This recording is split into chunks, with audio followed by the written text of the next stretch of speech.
Hello students, how are you all? So in the last class we have discussed about the aggregate supply and aggregate demand concepts, their components and as well as consumption function and saving function.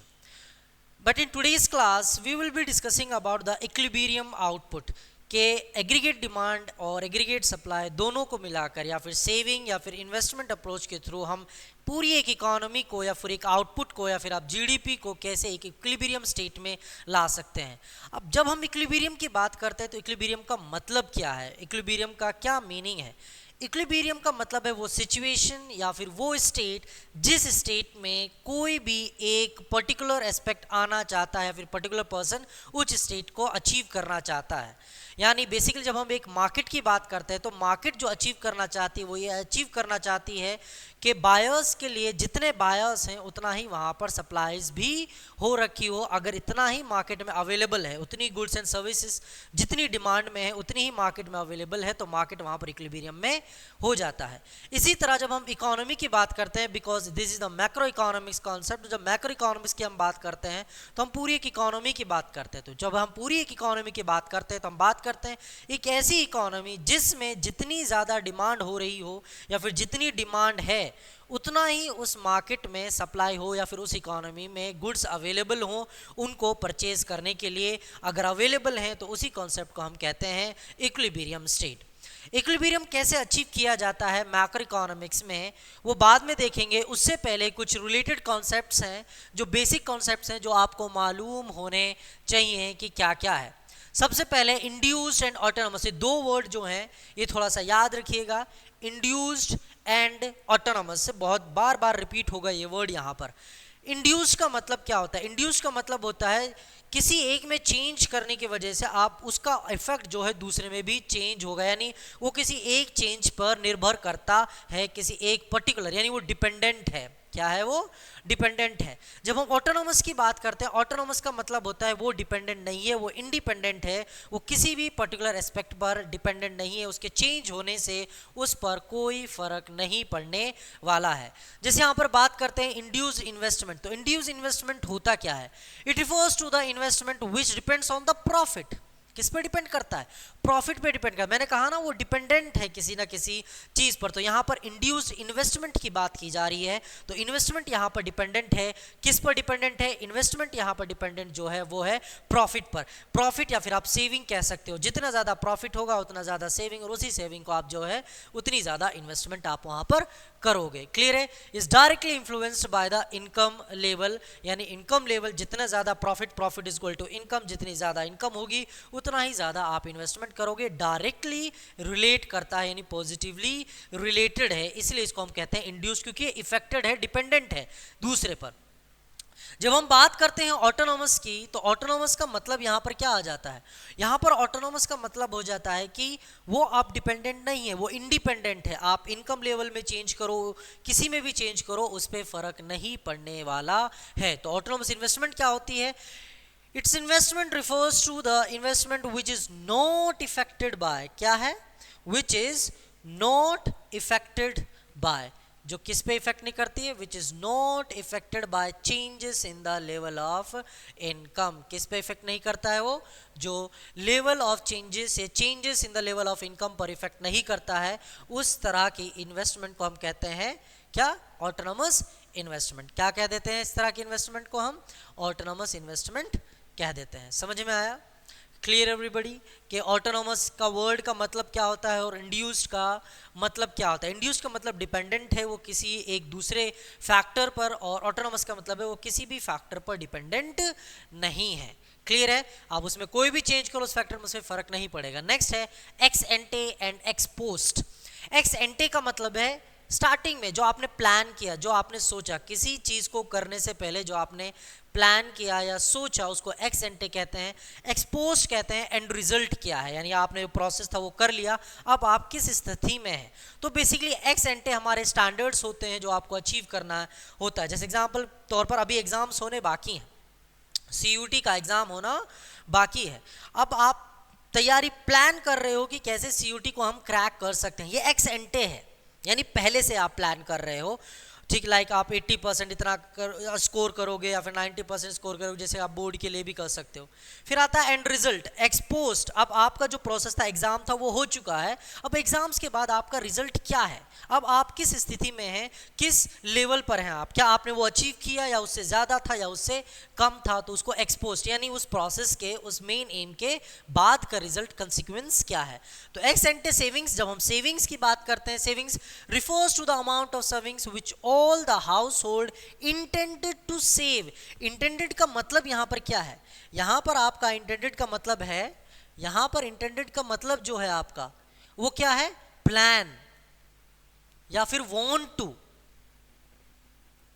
Plan या फिर want to, वो क्या चाहता है, कितना करना चाहता है, at different levels of income in the economy. ठीक है, in the economy at the beginning of period, it is also known as planned savings। क्या कहते हैं, जैसे मैंने आपको कहा प्लानिंग आप कर रहे हो तो उसको हम क्या कह देंगे। देखिए, सेविंग्स हो, इन्वेस्टमेंट हो, इनकम हो, यहाँ पर मैं कोई भी वर्ड लगा दूं, आप इनके ऊपर मत देखिए, मेन है आपका एक्स एंटे या फिर एक्स पोस्ट। ठीक है, मेन क्या है, एक्स एंटे या फिर एक्स पोस्ट, ये दो वर्ड्स है, जैसे इंड्यूस्ड और ऑटोनोमस दो वर्ड्स है, तो इन पे ध्यान रखिए मेनली। तो एक्स एंटे पहले का, आप प्री पीरियड इसमें कह सकते हो, क्या कह सकते हो आप इसमें, इसका आप प्री पीरियड कह सकते हो कि एक्स एंटे हमारा क्या होता है, प्री पीरियड यानी पहले का, किसी चीज को करने से बेसिकली पहले का जो काम है वो आप कह सकते हो। तो यहां पर आप इसमें लिख सकते हो प्री, एक्स एंटे की जगह क्या वर्ड यूज कर सकते हो, प्री यूज कर सकते हो। क्या यूज कर सकते हो एक्स एंटे की जगह, प्री वर्ड यहां पर आप जो है यूज कर सकते हो। ओके, इसी तरह एक्स एंटे इन्वेस्टमेंट, जो आप प्लान कर रहे हो कि इतनी इनकम होगी, उसमें से मैं इतना सेव करूंगा, इतना इन्वेस्ट करूंगा, तो ये प्लानिंग आपकी अभी चल रही है, इसको भी हम प्लान्ड इन्वेस्टमेंट कहते हैं। अब आ जाता है एक्सपोस्ट।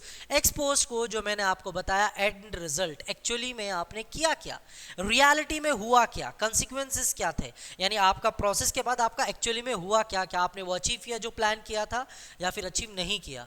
तो एक्सपोस्ट का मतलब होता है आपका आ जाता है एक्चुअल, क्या आ जाता है, एक्चुअल हो जाता है। एक्सपोस्ट इन्वेस्टमेंट का भी मतलब हो जाता है एक्चुअल और रियलाइज्ड इन्वेस्टमेंट, जितना इनकम से आपने किया है। बस वर्ड याद रखना है, इंड्यूस जो इफेक्टेड होता है, डिपेंडेंट होता है किसी दूसरे फैक्टर पर, दूसरे फैक्टर में चेंज होने की वजह से वो भी चेंज होता है। ऑटोनोमस जो दूसरे फैक्टर पर डिपेंड नहीं करता, इंडिपेंडेंट रहता है, दूसरे में चेंज होने की वजह से उसमें कोई चेंजेस नहीं होते हैं। एक्स एंटे प्री के बारे में बात करते हैं हम, यानी प्री एरेक यानी प्लान के बारे में बात करते हैं, और एक्सपोस्ट एक्चुअल रियलिटी के बारे में बात करते हैं कि क्या चीज़ें हैं।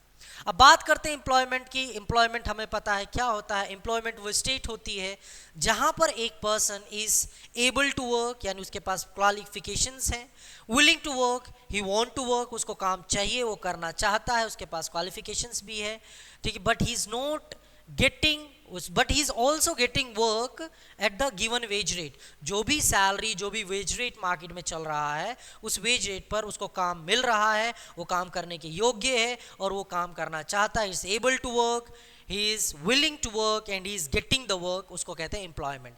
अनएम्प्लॉयमेंट इसका ऑपोजिट हो जाता है कि वो एबल है, ठीक है, काम करना चाहिए, उसको काम नहीं मिल रहा है, उसको अनएम्प्लॉयमेंट हम कह देते हैं। अब इसमें क्या क्या है, फुल एम्प्लॉयमेंट क्या होती है, full employment is a situation when all those, याद रखना एक और बात है, फुल एम्प्लॉयमेंट का मतलब सिर्फ वो होता है people who are able to work and are willing to work and are getting work are called, वो क्या बन जाते हैं अब यहाँ पर आपके, वो आपके यहाँ पर बन जाते हैं क्या, एम्प्लॉयमेंट कहलाता है। When all those who are able to work, willing to work and work prevailing wage rates get opportunity to work, these are called full employment। अब यहाँ पर क्या हम ऐसा कह सकते हैं कि full employment means zero unemployment, क्या कह सकते हैं जरा सोचिए, full employment means zero employment, full का मतलब जीरो अनएम्प्लॉयमेंट होगी। अगर आप ये कहते हैं कि फुल एम्प्लॉयमेंट मतलब जीरो एम्प्लॉयमेंट है तो आप गलत हैं, अगर आपने ऐसा सोचा तो। वो क्यों, क्योंकि फुल एम्प्लॉयमेंट में सिर्फ हम उन लोगों को कंसिडर करते हैं जो काम करने के एबल हैं, जो काम करना चाहते हैं, विलिंगनेस टू वर्क, जो वो काम करना चाहते हैं, हाँ मैं जो इतनी सैलरी पर काम करना चाहता हूँ तो और उनको काम मिल रहा है, उसी को हम एम्प्लॉयमेंट में कंसिडर करेंगे। मान लीजिए there are lots of people जो बड़ी बड़ी पढ़ाई कर लेते हैं, लाइक इंजीनियर्स पढ़ लेते हैं, लेकिन इंजीनियर्स ने बहुत पैसा खर्च किया अपनी पढ़ाई के ऊपर, उसके बाद बीटेक के बाद उनको जॉब मिल रही है 15,000 रुपये पर मंथ के हिसाब से, तो क्या वो करेंगे? बहुत से हैं जो मना कर देंगे कि नहीं हम वो जॉब नहीं करेंगे। अब यहाँ पर ये पर्सन क्या है, ये एबल है, ये विलिंग, इसको काम मिल भी रहा पर्टिकुलर वेज रेट पर, लेकिन ये विलिंग नहीं है, ये काम नहीं करना चाहता उस पर्टिकुलर वेज रेट पर। इसलिए इस तरह की नेचुरल अनएम्प्लॉयमेंट आप कह सकते हो, इनवॉलंटरी अनएम्प्लॉयमेंट क्या, वॉलंटरी अनएम्प्लॉयमेंट कह सकते हो। इस तरह के अनएम्प्लॉयमेंट फुल एम्प्लॉयमेंट के बावजूद भी रह जाती हैं, इसलिए फुल एम्प्लॉयमेंट को याद रखें, हम कभी भी ज़ीरो अनएम्प्लॉयमेंट नहीं कह सकते। किसकी वजह से? नेचुरल अनएम्प्लॉयमेंट की वजह से।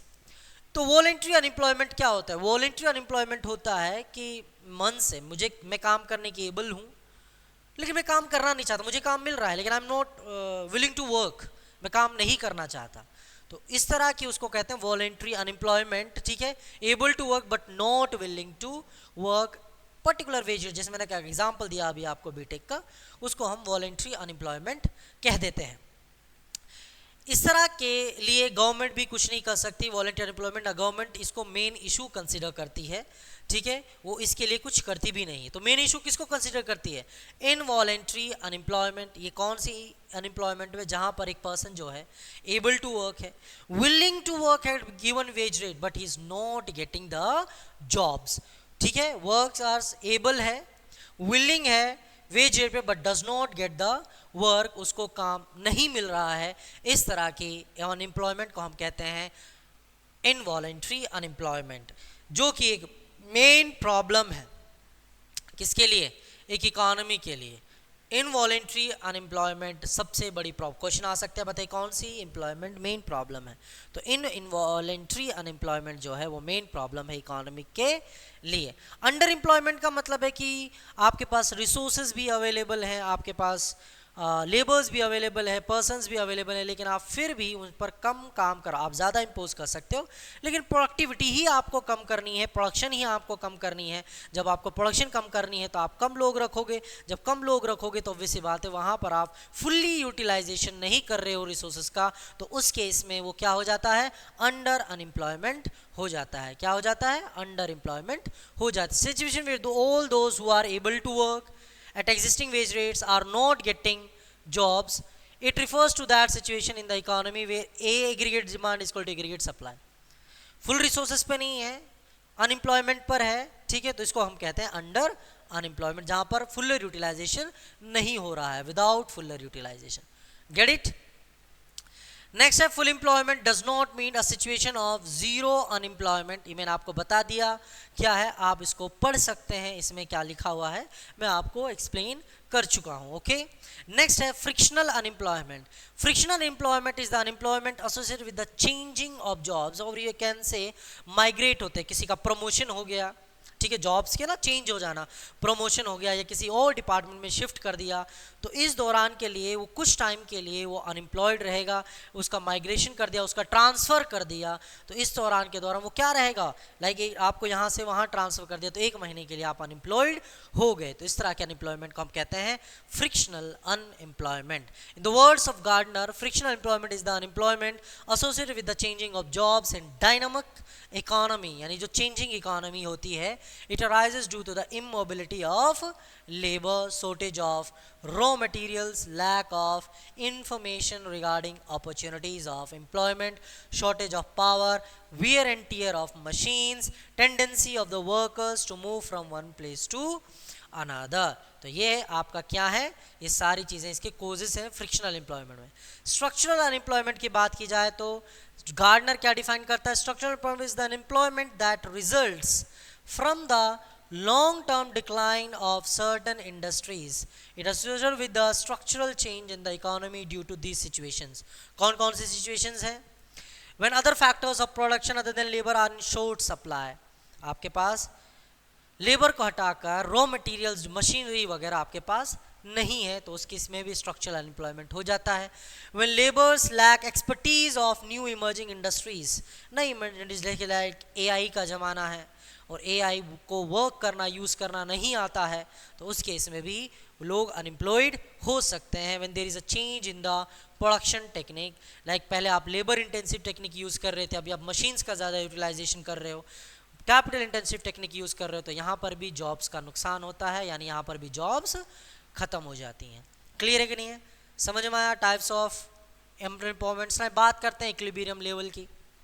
इक्विलिब्रियम क्या होता है ये मैं आपको बता चुका हूँ। एक ऐसी स्टेट जहाँ पर जो भी पर्सन जो चाहता है वो उसको मिल जाता है, जो वो प्लान करता है एक्चुअली में ऐसा ही उसके साथ होता है, या फिर एंड रिजल्ट भी उसका ऐसा ही रहता है। इस तरह की सिचुएशन को हम क्या कहते हैं? इक्विलिब्रियम स्टेट कहते हैं। अब यहाँ पर जब इकोनॉमी की बात करते थे, इकोनॉमी में इक्विलिब्रियम स्टेट क्या होता है? इक्विलिब्रियम में जितने बायर्स हैं उतना ही गुड्स एंड सर्विसेज की सप्लाई हो, उस केस में हम उसको इक्विलिब्रियम स्टेट कहते हैं। तो क्या होता है? Equilibrium level of income is determined only at the point where the flow of goods and services in the economy is equal to the demand of goods and services। जैसे मैंने कहा, एक इकोनॉमी में जितने बायर्स हैं, जितनी demand है, उतनी भी गुड्स एंड सर्विसेज की सप्लाई भी हो रखी हो, तो इस तरह की स्टेट या सिचुएशन को हम क्या कह देते हैं? इक्विलिब्रियम लेवल कह देते हैं। ठीक है, but it can not always be at full employment, no doubt.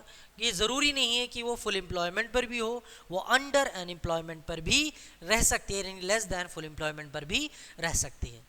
In the context of Keynesian economics there is 1-to-1 relationship between output and employment, यानी 1-to-1 रिलेशनशिप, यानी जितना आउटपुट होगा उतना ही एम्प्लॉयमेंट जनरेशन भी होगा। ये केन्स का मानना है उसके इकोनॉमी में। As technology is assumed to be constant, technology constant है, आपने पढ़ेगा शॉर्ट रन में माइक्रो इकोनॉमिक्स में। जो प्रोडक्शन फंक्शन हम वहाँ पर पढ़ते हैं वो वहाँ पर हम सिर्फ दो ही फैक्टर्स के बारे में डील करते हैं। अगर आपको याद हो, प्रोडक्शन फंक्शन जब हम पढ़ते हैं तो वहाँ पर दो ही फैक्टर्स के बारे में डील करते हैं, दैट इज कैपिटल, ठीक है, और लेबर, जिसका के हम कांस्टेंट कंसिडर करते हैं। के हम क्या मानते हैं? उसको कांस्टेंट मानते हैं, यानी चेंज नहीं हो रहा। उसी के बारे में केन्स यहाँ पर कह रहा है कि टेक्नोलॉजी को हम कांस्टेंट कंसिडर करते हैं और लेबर, जितना आउटपुट बढ़ता है वो लेबर की वजह से बढ़ता है, तो आउटपुट और एम्प्लॉयमेंट में 1-to-1 का कनेक्शन रहता है, यानी जितना आउटपुट बढ़ता है उतना एम्प्लॉयमेंट भी जनरेशन होता है। क्लियर है कि नहीं है? तो according to output GDP can not increase once there is a full employment in the economy. तो केन्स के अकॉर्डिंग जब टेक्नोलॉजी कांस्टेंट रखी हुई है तो अगर फुल एम्प्लॉयमेंट हो गई है तो आपकी जीडीपी उसके आगे इंक्रीज नहीं कर सकती। ऑब्वियसली बात है, नहीं करेगी, क्योंकि लेबर्स फुल एम्प्लॉयमेंट हो गया, अब इसके ज़्यादा है ही नहीं है लेबर्स आपके पास, तो इतना आप मैक्सिमम इतना ही प्रोडक्शन कर सकते हो, उससे ज़्यादा प्रोडक्शन आप नहीं कर सकते हो। कैपेसिटी जो एक इकोनॉमी की वो ख़त्म हो जाएगी। अब आपको सर मशीन्स का तो यूज़ कर सकते हैं, यहाँ पर वही है, अज्यूम किया हुआ है कि मशीन्स क्या है? कांस्टेंट है, टेक्नोलॉजी कांस्टेंट है। चलो इक्विलिब्रियम जीडीपी की हम बात करते हैं तो कुछ अजम्पशंस यहाँ पर लेते हैं आपके सीयूटी लेवल के लिए। वो अजम्पशंस क्या क्या हैं? सबसे पहला अजम्पशन है शॉर्ट टर्म पीरियड एनालिसिस कर रहे हैं हम, शॉर्ट टर्म पीरियड के लिए विद इन 1 ईयर के लिए कर रहे हैं, उससे ज़्यादा के लिए नहीं। 2 सेक्टर क्लोज इकोनॉमी है। 2 सेक्टर क्लोज इकोनॉमी का मतलब सिर्फ C+I है, यानी कंजप्शन प्लस इन्वेस्टमेंट एक्सपेंडिचर है सिर्फ, या फिर आप हाउस होल्ड या फिर प्रोड्यूसर के बारे में आप यहाँ पर बात कर सकते हो। ये हाउस होल्ड होता है आपका कंजप्शन एक्सपेंडिचर जो करता है, और इन्वेस्टमेंट एक्सपेंडिचर जो करता है ये कौन होते हैं? प्रोड्यूसर्स होते हैं आपके। क्लियर है? और aggregate supply is perfectly elastic, यानी सप्लाई को आप फुल एम्प्लॉयमेंट नहीं है, यहाँ पर अभी क्या अज्यूम कर रखे हैं हम? फुल एम्प्लॉयमेंट नहीं है, इसका मतलब है not full employment. Okay, no full employment, full employment, no full employment, या फिर आप कह सकते हो अंडर एम्प्लॉयमेंट का केस है, और यू कैन से under employment, under employment. Clear है? फुल एम्प्लॉयमेंट कह सकते हो कि फुल एम्प्लॉयमेंट नहीं है, या फिर अंडर एम्प्लॉयमेंट पर इकोनॉमी वर्क कर रही है, इसलिए आप सप्लाई को अपने हिसाब से चेंज कर सकते हो, परफेक्टली इलास्टिक है वो। क्लियर है? नाउ कौन कौन से अप्रोचेस हैं जिनसे हम इक्विलिब्रियम कैलकुलेट कर सकते हैं? बेसिकली दो अप्रोचेस हैं। एक अप्रोच है हमारा aggregate supply and aggregate demand approach, और दूसरा अप्रोच है हमारा सेविंग एंड इन्वेस्टमेंट अप्रोच। तो सबसे पहले बात करते हैं, मैंने आपको लास्ट क्लास में भी बताया था, एग्रीगेट डिमांड को हम टोटल एक्सपेंडिचर कंसिडर कर सकते हैं और एग्रीगेट सप्लाई को हम इनकम कंसिडर कर सकते हैं। क्या कंसिडर कर सकते हैं? इनकम कंसिडर कर सकते हैं। तो जब हम इन दोनों के अप्रोच से इक्विलिब्रियम स्टेट निकालेंगे तो कंडीशन क्या होगी? कंडीशन है आपकी कि aggregate supply should be equal to aggregate demand, या फिर you can say income should be equal to aggregate demand. तो aggregate supply demand aggregate demand के बराबर होगी, यानी जितनी सप्लाई है उतनी ही डिमांड है, या फिर जितनी इनकम है उतना ही कंजप्शन या फिर एक्सपेंडिचर हो रहा है एक इकोनॉमी के अंदर, चाहे वो इन्वेस्टमेंट के फॉर्म में हो रहा हो एक्सपेंडिचर, या फिर हाउस होल्ड कंजप्शन की फॉर्म में हो रहा हो वो एक्सपेंडिचर। तो दो सेक्टर्स में जब सप्लाई और एक्सपेंडिचर दोनों इक्वल हैं, सप्लाई और डिमांड इक्वल है, इनकम और एक्सपेंडिचर इक्वल है, उस स्टेट को हम कहेंगे इक्विलिब्रियम स्टेट। क्लियर है कि नहीं है? आप इस तरह से देख सकते हैं इस चीज को, आप इस तरह इस चीज को देख सकते हैं थोड़ा सा कि कैसे यहाँ पर निकाला जा सकता है। जैसे कि आप एग्रीगेट डिमांड और एग्रीगेट सप्लाई हमने बनाना सीख लिया ऑलमोस्ट, कि एग्रीगेट डिमांड क्या है और एग्रीगेट सप्लाई क्या है। यहाँ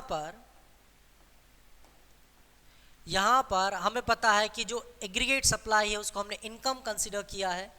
तो एग्रीगेट सप्लाई जो हमारी है वो हमेशा 45 डिग्री पर होती है, ये मैंने आपको बताया। जब टू सेक्टर की बात करते हैं तो टू सेक्टर में हम एग्रीगेट डिमांड को इक्वल रखते हैं, यानी सॉरी इन्वेस्टमेंट एक्सपेंडिचर को कांस्टेंट रखते हैं। तो ये हमारा इन्वेस्टमेंट एक्सपेंडिचर हो गया, ये हमारा इन्वेस्टमेंट एक्सपेंडिचर हो गया जो कि क्या है? फिक्स्ड है। उसके बाद हमारा हो जाता है कंजप्शन एक्सपेंडिचर। क्या आता है? कंजप्शन एक्सपेंडिचर होता है। ये मान लीजिए हमारा कंजप्शन एक्सपेंडिचर हो गया सी, ठीक है, कंजप्शन एक्सपेंडिचर। अब इन दोनों को मिलाकर हमारा एग्रीगेट डिमांड बनता है, इन दोनों को मिलाकर हमारा क्या बनता है? Aggregate demand. तो इतना इसमें ऐड कर देंगे तो ये हमारा बनता है C plus I, that is aggregate demand. तो इसमें अब इक्वल कहाँ पर है? ये जिस पॉइंट पर ये इक्वल है, मान किस पॉइंट पर इक्वल है ये आप देख सकते हो, जिस पॉइंट पर इक्वल है वो ये पॉइंट है, और इसी पॉइंट को हम कहते हैं पॉइंट ऑफ इक्विलिब्रियम। क्या कहते हैं? पॉइंट ऑफ इक्विलिब्रियम, इक्विलिब्रियम, ठीक है। या फिर आप इसको ई भी कंसिडर कर सकते हो, जहां पर एग्रीगेट डिमांड जो है वो इक्वल है एग्रीगेट सप्लाई के। समझ में आया कि नहीं आया? Clear everybody? यहाँ पर एग्रीगेट डिमांड जो है वो इक्वल है हमारे एग्रीगेट सप्लाई पर। तो जो ये पॉइंट है, ये वाला जो पॉइंट है, इसी पॉइंट को हम पॉइंट ऑफ इक्विलिब्रियम कहते हैं। यहाँ पर एग्रीगेट डिमांड आपके एग्रीगेट सप्लाई के इक्वल है, या फिर इनकम आपके किसके इक्वल है? इनकम आपके एक्सपेंडिचर, कंजप्शन प्लस इन्वेस्टमेंट दोनों एक्सपेंडिचर के इक्वल है। समझ में आया कि नहीं आया? Clear everybody? I hope you understand. अब मान लीजिए इसमें चेंजेस आते हैं, ठीक है, तो क्या होता है? चेंजेस आने का मतलब क्या है? इसमें अगर चेंजेस आते हैं, चेंजेस का मतलब अब मैं यहाँ पर डायरेक्ट बना दे रहा हूँ आपको, ठीक है। डायरेक्ट के लिए जैसे मैंने यहाँ पर, ये मेरी इनकम हो गई एग्रीगेट सप्लाई, और मैं डायरेक्ट आपको यहाँ पर बना दे रहा हूँ एग्रीगेट डिमांड ऑल्सो। ये मेरी एग्रीगेट डिमांड हो गई, that is C plus I consumption expenditure, और मेरा जो ये है ये मेरा पॉइंट ऑफ इक्विलिब्रियम हो गया, जहाँ पर A D equal to A S हो गया। अब यहाँ पर दो केसेस आपको देखने को मिल रहे हैं। पहला केस आ गया, यहाँ पर देख सकते हो, यहाँ पर मेरा ए डी ज़्यादा है और मेरा सप्लाई कम है इस वाले केस में। इसके दूसरे वाला केस अगर आप देखते हो तो यहाँ पर मेरा देखोगे एग्रीगेट सप्लाई ज़्यादा है और एग्रीगेट डिमांड जो है वो कम है, एग्रीगेट डिमांड जो है कम है, यहाँ पर इक्वल है। तो तीन सिचुएशंस है, situation number 1, situation number 2, situation number 3। Situation number 1 को हम इक्विलिब्रियम सिचुएशन कह देते हैं क्योंकि यहाँ पर दोनों इक्वल हैं, और सिचुएशन नंबर 2 में अब यहाँ पर क्या है? डिमांड ज़्यादा है, तो डिमांड यानी एक्सेस डिमांड का केस यहाँ पर आ गया है। किसके डिमांड का? एक्सेस डिमांड का केस है इस सिचुएशन पे कि जो आपने प्लान किया उससे ज़्यादा है। तो अगर ऐसी सिचुएशन है तो आप क्या कर सकते हो? अब मैंने कहा कि ये फ्लेक्सिबल है, परफेक्टली इलास्टिक है, हम इसको चेंज कर सकते हैं। तो इस डिमांड यहाँ पर ज़्यादा है, तो इस सप्लाई को कैसे डिमांड के बराबर ला सकते हैं, ये यहाँ पर हमको समझना है कि क्या होगा और कैसे होगा और क्या हमको करना पड़ेगा। तो पहला case, aggregate demand, what happens if aggregate supply is greater than aggregate demand, यानी ये कौन सा केस है, ये केस हो गया जहां पर आपका डेफिशिएंट डिमांड है।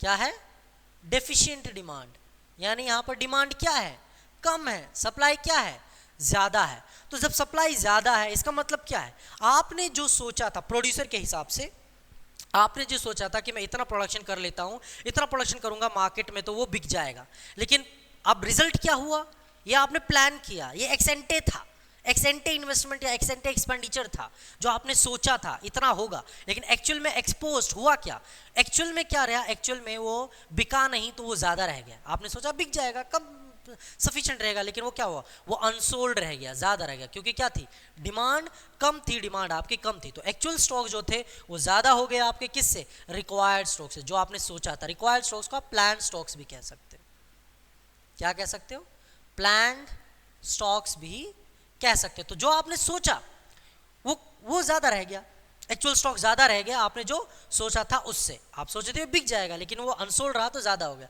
तो अब प्रोड्यूसर्स को क्या होगा, लॉस होगा। The producers suffer losses because of excessive stocks, loss होगा। क्यों और लॉस होगा, क्योंकि वो बिक नहीं रहा है माल, आपने प्रोड्यूस कर दिया लेकिन मार्क अनसोल्ड है, और अनसोल्ड है तो वो मार्क आपका नहीं बिक रहा है। तो सबसे पहले प्रोड्यूसर क्या करेगा, सप्लाई को कट करेगा, यानी प्रोडक्शन को रोक देगा। तो supply of goods in the economy tends to exceed their demand, some of the goods would remain unsold, जैसे मैंने आपको बताया। इसके बाद क्या होगा, to clear unwanted stock the producers would plan a cut in the production, यानी क्या करेगा, वो प्रोडक्शन रोक देगा। ऑब्वियस सी बात है, एज अ प्रोड्यूसर आपने जो बनाया वो बिक नहीं रहा है जो आपने सोचा, तो आप क्या प्रोडक्शन करते चले जाओगे, नहीं करोगे, आप कट कर दोगे, रोक दोगे उस प्रोडक्शन को, ताकि वो जो अनसोल्ड स्टॉक है पहले वो क्लियर हो, पहले वो बिक जाए। Consequently, aggregate supply would reduce to become equal to AD, तो एग्रीगेट सप्लाई यहाँ पर क्या हो जाएगी, आपकी रिड्यूस हो जाएगी। तो जब रिड्यूस हो जाएगी तो वहाँ पर जो है क्या हो जाएगा, वो एग्रीगेट डिमांड के बराबर अपने आप आ जाएगी। तो हम ये कह सकते हैं, क्योंकि यहाँ पर परफेक्टली इलास्टिक था एग्रीगेट सप्लाई इनकम, तो equilibrium is restored through a change in output और अ चेंज इन इनकम। इसी में आउटपुट में या फिर इनकम में चेंज कर कर हम इक्विलिब्रियम को रिस्टोर कर लेंगे। सप्लाई ज़्यादा, डिमांड कम, तो सप्लाई को कट कर दो, कम कर दो, जब तक वो ना लेवल पर ना आ जाए, और जैसे ही वो डिमांड के लेवल पर आ जाएगी आप इक्विलिब्रियम स्टेट में आ जाएंगे। नाउ नेक्स्ट सिचुएशन है, what happens if aggregate supply is less than aggregate demand. अब ये है एक्सेस डिमांड। क्या है, एक्सेस डिमांड, डिमांड बहुत ज्यादा है मार्केट में, यानी आपने जो सोचा था वो कम पड़ गया, और एक्चुअल स्टॉक्स कम पड़ गए आपके, आपने जो सोचा था वो ज्यादा था, ज्यादा होना चाहिए था। तो आपका जो प्लान स्टॉक्स था, रिक्वायर्ड स्टॉक्स था, वो ज्यादा निकल गया, जबकि आपका जो एक्चुअल स्टॉक्स था वो कम पड़ गया। आपने जो सोचा था एक्चुअली में वो कम पड़ गया, वो तो खत्म हो गया तुरंत ही। तो इस केस में क्या होगा, इस केस में भी प्रोड्यूसर्स को लॉस होगा। क्यों लॉस होगा, कि अनफुलफिल्ड डिमांड, कि वो डिमांड को फुलफिल नहीं कर पा रहे हैं, और भी बेचते तो और प्रॉफिट हो जाता। अगर वो नहीं फुलफिल कर पा रहे तो अपनी सोल नहीं कर पा रहे, सेल्स नहीं हो रही तो उनको प्रॉफिट नहीं हो रहा, तो उसको लॉस कंसीडर यहाँ पर करेंगे। तो supply of goods and services in the economy tends to be less than their demand, demand से कम हो जाती हैं। Existing stocks of the producers would be sold out, खत्म हो जाएगा, वो खत्म हो जाएगा तो प्रोड्यूसर्स को लॉस होगा, क्योंकि वो डिमांड को फुलफिल नहीं कर पा रहे हैं। तो डिजायर्ड स्टॉक को बिल्ड करने के लिए उसको क्या करना पड़ेगा, उसको क्या करना, तो producer would plan a greater production, वो प्रोडक्शन को बढ़ाने का प्लान करेंगे। ऑब्वियस सी बात है, सप्लाई को बढ़ाओगे, और जैसे ही सप्लाई बढ़ जाएगा वो ईडी के इक्वल आ जाएगा। और ईडी की, क्योंकि मैंने यहाँ पर कहा सप्लाई में आप चेंजेस कर सकते हैं, क्योंकि वो क्या है, परफेक्टली इलास्टिक है। तो जैसे ही वो बराबर आ जाएगा तो उस सिचुएशन में आप क्या है, इक्विलिब्रियम के लेवल आ जाओगे। तो यहाँ पर भी क्या है, इक्विलिब्रियम रिस्टोर्ड हो गया, चेंज इन आउटपुट या फिर चेंज इन इनकम की वजह से, प्रोडक्शन या सप्लाई की वजह से या इनकम। याद रखना, हम डिमांड पर कुछ नहीं करेंगे, हम कंजप्शन पर कंट्रोल नहीं करेंगे, कंजम्पशन का कंट्रोल बाद में देखेंगे। अभी सिर्फ आपको सप्लाई को चेंज करना है, यानी आउटपुट प्रोडक्शन पे चेंजेस करने हैं एज अ प्रोड्यूसर के तौर पर। क्लियर है कि नहीं है। नाउ नेक्स्ट है हमारा कॉन्सेप्ट ऑफ एईडी या फिर aggregate effective demand. Aggregate effective demand होता क्या है, ये basically aggregate effective demand equilibrium state को ही कहते हैं, जहां पर एग्रीगेट डिमांड एग्रीगेट सप्लाई के इक्वल हो जाए। ये इफेक्टिव रहता है क्योंकि यहाँ पर वो कंप्लीटली जितना प्रोडक्शन कर रहे हैं उतना सेल आउट हो रहा है। क्लियर है कि नहीं। तो इसी को बेसिकली हम क्या कह देते हैं, एग्रीगेट इफेक्टिव डिमांड भी कहते हैं। कभी कभी क्वेश्चन आ जाता है तो बच्चे कंफ्यूज हो जाते हैं क्या करना है। तो इक्विलिब्रियम स्टेट को जहाँ पर एग्रीगेट डिमांड इसको एग्रीगेट सप्लाई हो जाए, उसी को concept of AED aggregate effective demand भी कहते हैं कि जितना आपने सोचा उतना ही आप सप्लाई कर पा रहे हो। नेक्स्ट अप्रोच जो है हमारा इन्वेस्टमेंट एंड सेविंग अप्रोच, ये डिफरेंट नहीं है, ये वेरी मच सेम है। ओके, तो ये डिफरेंट नहीं है बिल्कुल भी, ये ऑलमोस्ट सेम है जैसे कि हमने एग्रीगेट डिमांड और एग्रीगेट सप्लाई के कॉन्सेप्ट में किया था। जैसे कि आप यहां पर देख सकते हो, अगर यहां पर ऐसा है एग्रीगेट डिमांड है, एग्रीगेट सप्लाई है, एग्रीगेट डिमांड को हम C प्लस आई लिख सकते हैं टू सेक्टर में, और एग्रीगेट इनकम क्योंकि इनकम है, और इनकम को हम क्या लिख सकते हैं, कंजप्शन प्लस सेविंग लिख सकते हैं कि नहीं लिख सकते हैं, ऑब्वियस ही बात है लिख सकते हैं। यहां पर जो है आपका, यहां पर जो है आपका C जो है C से कैंसल आउट हो जाएगा, तो बचा क्या आपका, आपका यहां पर जो बचा वो बचा I इज इक्वल टू, यहां पर आपका सॉरी क्या बचा आपका, यहां पर आपका बचा I is equal to S, इसी को हम इन्वेस्टमेंट सेविंग अप्रोच कह देते हैं। तो ऑलमोस्ट सेम चीज़ है, सिर्फ वहाँ पर एग्रीगेट सप्लाई और एग्रीगेट डिमांड के कॉन्सेप्ट्स में हम देख रहे थे, और यहाँ पर हम जो है देख रहे हैं किसके बेसिस पे, यहाँ पर हम देख रहे हैं उसको aggregate investment and saving approach पर। अब आ जाते हैं अपने टॉपिक पर, देख लेते हैं वहाँ पर कैसे करते हैं उस चीज़ को।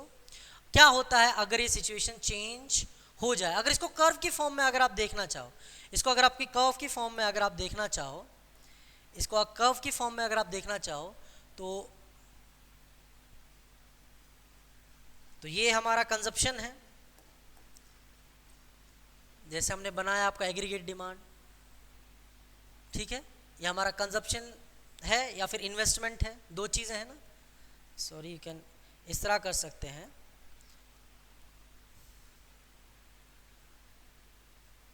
ओके, तो इन्वेस्टमेंट हमारा कांस्टेंट है, जैसे कि हमने कहा इन्वेस्टमेंट हमारा क्या है, कांस्टेंट है, और सेविंग जो है वो नेगेटिव साइड से जाता है, कहाँ से जाता है, यहाँ से जाता है।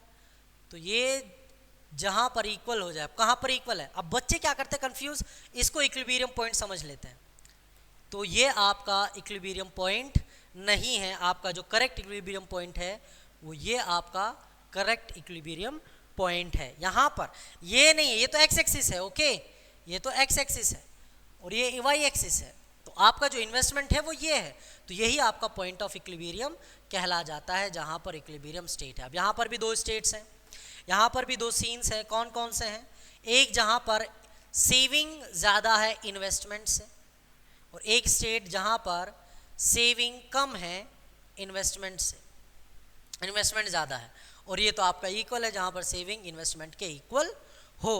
तो ये तीन सिचुएशंस है। अब इन सिचुएशंस में होगा क्या, ये देख लेते हैं, इन सिचुएशंस में क्या होगा ये भी अब यहाँ पर देख लेते हैं। What happens, almost same concept है, ओके, ज़्यादा कंफ्यूजन होने की बात नहीं है।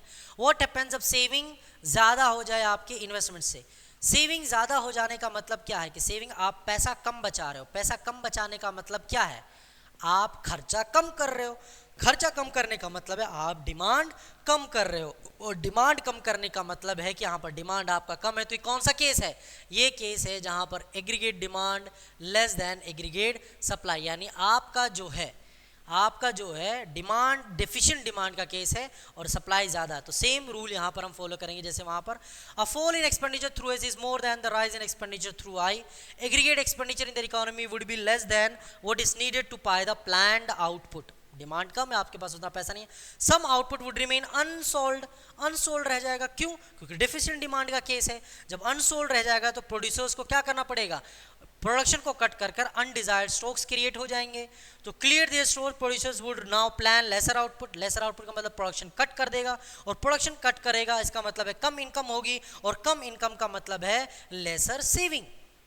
कम इनकम का क्या होगा, कम इनकम होगी, जब कम प्रोडक्शन करेंगे तो कम सेल आउट होगा, कम सेल आउट होगा तो इनकम कम होगी, और इनकम कम होगी सेविंग भी कम होगी, क्योंकि दोनों में पॉजिटिव रिलेशन है, इनकम ज़्यादा तो सेविंग ज़्यादा, इनकम कम तो सेविंग भी कम, तो इनकम कम तो सेविंग कम होगी, और सेविंग कम हो जाएगी हमारी, तो यहाँ पर ज़्यादा का केस है, जब तक कम ये चलता रहेगा जब तक ये इसके इक्वल ना आ जाए। The process would continue till S is equal to I, और जैसे S is equal to I में आ जाएगा ऑटोमेटिकली यहाँ पर क्या हो जाएगा, यहाँ पर इक्विलिब्रियम स्टेट आ जाएगा। तो यहाँ पर equality between S and I is restored through change in the level of income, किसकी वजह से, इनकम को में चेंज करने की वजह से यहाँ पर आ सकता है। दूसरा case almost similar, what happens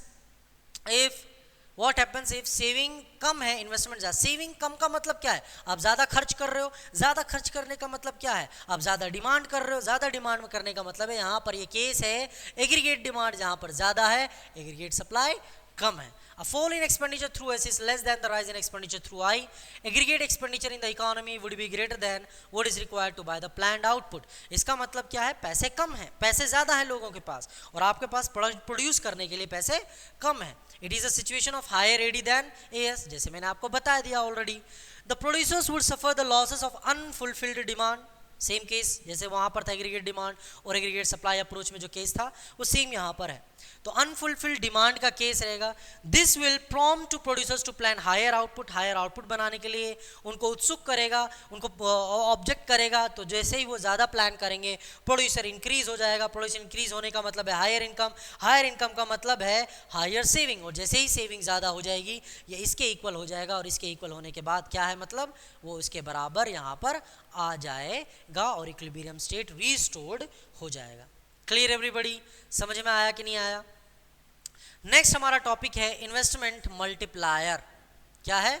investment multiplier. Investment multiplier का मतलब क्या है कि अगर आप इनकम में, एक इकोनॉमी मैंने दिखाया आपको, पूरी इकोनॉमी मैक्रो इकोनॉमिक्स में इनकम, इन्वेस्टमेंट, कंजप्शन, सेविंग सब एक दूसरे से रिलेटेड हैं। एक्सपेंडिचर ही एक दूसरे की इनकम है, इनकम ही दूसरे का एक्सपेंडिचर है। ठीक है, आपने शॉपकीपर से 10 रुपीज़ का पेन खरीदा, आपके लिए वो एक्सपेंडिचर, शॉपकीपर के लिए क्या, इनकम हो गई वो। तो एक का खर्चा दूसरे की इनकम है। तो अगर मैं इनकम में थोड़ा सा चेंज कर देता हूँ, यानी कोई इंजेक्शन कर देता हूँ, जैसे आपने इंजेक्शन पढ़ा था ना सर्कुलर फ्लो में, कोई इंजेक्ट कर देता हूँ वहाँ पर एक extra change economy, additional investment कर देता हूँ या फिर एडिशनल इनकम उसमें जनरेट कर देता हूँ, तो मेरी इन्वेस्टमेंट उसमें एडिशनल इन्वेस्टमेंट कर देता हूँ, तो एडिशनल इन्वेस्टमेंट से मेरी इनकम कितने रेट से या फिर कितने टाइम से चेंज होगी, उसी को हम इन्वेस्टमेंट मल्टीप्लायर कहते हैं।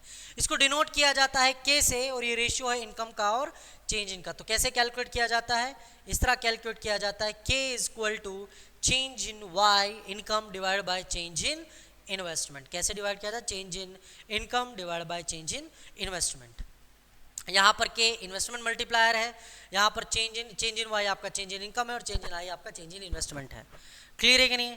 अब ये कैसे आया, कैसे वर्क करता है, उतना जानने की ज़रूरत आपको नहीं है, क्योंकि वो डीप में कैसे आया उस पर थ्योरी पे क्वेश्चन नहीं आता है। आपको सिंपल डायरेक्टली क्वेश्चन कॉन्सेप्ट्स में आएंगे, तो कॉन्सेप्ट में आपको इतना ही याद रखने की ज़रूरत है। इसमें कुछ न्यूमेरिकल्स भी आ सकते हैं, तो न्यूमेरिकल्स हम एंड ऑफ द सिलेबस जब क्वेश्चंस प्रैक्टिस करेंगे तो वहाँ पर आपको प्रैक्टिस करवाएंगे। क्लियर है? अब रिलेशनशिप की बात करते हैं, तो relationship between multiplier and MPC की बात करें तो k equal to 1 divide by 1 minus MPC, इतना ही आपको याद रखने की ज़रूरत है। इससे ज़्यादा आपको ये कैसे आया, क्या आया, वो आप क्लास में आप पढ़ रहे हैं। सीयूटी के लिए सिर्फ इतना एक फॉर्मूला याद रखने की ज़रूरत है। क्या रिलेशनशिप है मल्टीप्लायर k और एमपीसी के बीच में? k equal to 1 divide by 1 minus MPC, 1 divide by 1 minus MPC. और relationship between multiplier and MPC, sorry not MPC, it's MPS here, slight mistake है, इसको यहाँ पर एमपीएस है। क्या है यहाँ पर? ये एमपीएस है। वो एमपीसी के बीच का रिलेशन था, एमपीसी के बीच का रिलेशन होगा k equal to 1 divide by 1 minus MPC, और एमपीएस का रिलेशन होगा k equal to 1 divide by MPS. अब ये कहाँ से आया, ये डायरेक्टली आप निकाल सकते हो। एमपीसी प्लस में एमपीएस का क्या फॉर्मूला है, 1 है, तो 1 minus MPC equal to MPS only. ठीक है, तो एमपीसी इधर चला जाएगा तो एमपीएस मेरा क्या बचेगा, एमपीएस मेरा बचेगा 1 माइनस एमपीसी। तो उसी से रिलेट करके यहाँ पर जो है के को आपको कैलकुलेट किया गया है। तो के के बीच में 1 माइनस एमपीसी और एमपीएस का अगर फॉर्मूला देखा जाए तो क्या आ जाएगा, 1 divide by MPS. Clear everybody, समझ में आया कि नहीं आया? 1 माइनस एमपीसी के साथ इन्वेस्टमेंट मल्टीप्लायर के साथ रिलेशन, और 1 डिवाइड बाय एमपीएस के साथ relationship. Hope you have understand. Okay, अब लास्ट है इसमें जो इंपॉर्टेंट है, वैल्यू ऑफ के कहाँ से कहाँ लाई करती है, 1 टू इन्फिनिटी, 1 से नीचे कभी नहीं आता है। ठीक है, मानना ये है कम से कम बराबर का, तो एक खर्चा करोगे तो उतना ही दूसरे की इनकम होगी, ये तो इक्वल होगा ही होगा, कम से कम इतना तो होगा ही होगा, इसके कम नहीं होगा, इससे कम नहीं हो सकता, ठीक है, इससे ज़्यादा हो सकता है। तो कहाँ से कहाँ तक है, 1 to इन्फिनिटिव तक आपका वैल्यू जो के का है वो लाए कर सकता है। क्लियर कि नहीं है? नहीं, वर्किंग ऑफ मल्टीप्लायर, अभी मल्टीप्लायर वर्क कैसे करता है, एक ही कॉन्सेप्ट पे वर्क करता है, वो क्या है, एक की इनकम दूसरे का खर्चा, क्या है, एक की इनकम दूसरे का खर्चा, या फिर दूसरे का खर्चा एक की income. Change in investment expenditure है ये, चेंज इन इनकम इनकम पे हुआ, एक का खर्चा एक की इनकम, ये इनकम है, ये कंजप्शन करेगा फिर खर्चा करेगा ना कंजप्शन पे, अपने अपने पास सारा पैसा रहेगा। आप कमाते क्यों, क्यों चीज़ें बेचते हो, छिपा के रखने के लिए नहीं, आप भी तो खर्च करते हैं, प्रोड्यूसर्स भी तो खर्च करते हैं खाने के लिए, सेम टाइप जैसे हाउस होल्ड खर्च करते हैं। तो चेंज इन इन्वेस्टमेंट हुआ, चेंज इन इनकम हुआ, उसकी इनकम बदली, इनकम बदलने की वजह से उसने कंजप्शन में चेंज आएगा, कंजप्शन बदलेगा फिर से इनकम बदलेगी, क्योंकि इसका कंजप्शन किसी और की इनकम है, तो इकोनॉमी में तो सब एक हैं। तो इस फॉर्मेट पर जो आपका मल्टीप्लायर जो है वर्क करता है। क्लियर है? क्या है, change in investment causes change in income. As a result, there is change in consumption. Consumption expenditure of one person is an income of another. Expenditure of one person is an income of other. Hence, change in consumption leads to change in income. This process continues till वो complete exhaust ना हो जाए। इस तरह investment multiplier जो है हमारा work करता है। लाइक समझ में आया कि नहीं आया? नाउ वेरी लास्ट टॉपिक हमारा जो है वो है forward and backward action of the multiplier. Forward का मतलब है अगर पॉजिटिव चेंज आ रहा है, यानी पॉजिटिव चेंज का मतलब है कि अगर आप इन्वेस्टमेंट कर रहे हो और उस एडिशनल इन्वेस्टमेंट से मल्टीपल इंक्रीज हो रहा है इनकम में, इनकम बहुत मल्टीपल इंक्रीज हो रही है, उसको हम कहते हैं forward action. Investment causes multiple increase in income, this is a forward action of the multiplier. अगर इसका उल्टा बैकवर्ड क्या है, इसका उल्टा, उल्टा क्या है कि अगर आप इन्वेस्टमेंट में डिक्रीज कर रहे हो तो इनकम भी आपकी डिक्रीज हो रही है, इसको हम कहते हैं backward action. Decrease in investment causes multiple decrease in income. अगर इन्वेस्टमेंट में चेंज कर रहे हो तो मल्टीपली इनकम चेंज हो रहा है, बढ़ रहा है।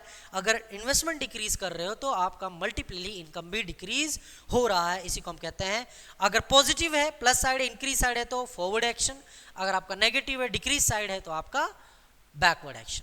Clear everybody? समझ में आया कि नहीं आया?